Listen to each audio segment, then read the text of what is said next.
দিয়েছেন যে তার রক্তের মূল্যরূপে তিনি শয়তান থেকে আমাদেরকে কিনে নিয়েছেন আর বলেছেন যে হে আমার যুবক যুবতী, আমি তোমাদের জন্য নিজের রক্তকে দিয়েছি।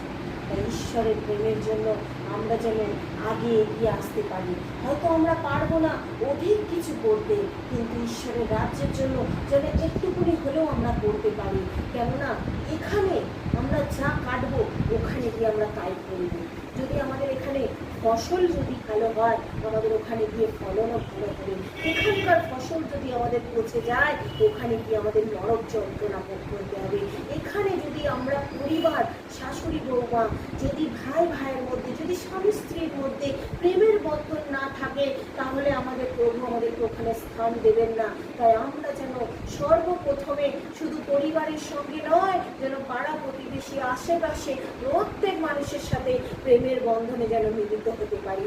আর এটাই প্রভু আমাদের থেকে চান, যে তিনি যে প্রেম করেছেন সেই প্রেম যেন আমরা প্রত্যেক মানুষের মধ্যে বিলিয়ে দিতে পারি।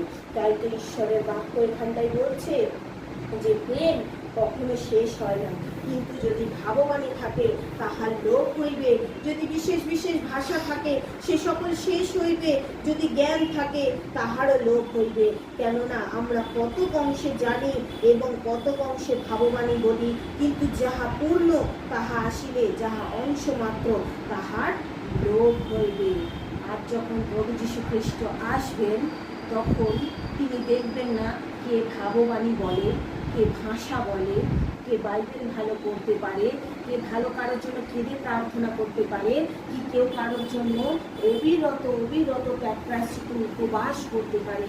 বলছে যে এই সকল কিছু ভাববাণী লোভ হবে, বলছে যে অন্য ভাষা সেগুলো লোভ হবে, বলছে জ্ঞান পর্যন্ত লোভ হয়ে যাবে, কিন্তু যাহা পূর্ণ তাহা আসিলে যাহা অংশ মাত্র তাহার লোভ হয়ে যাবে।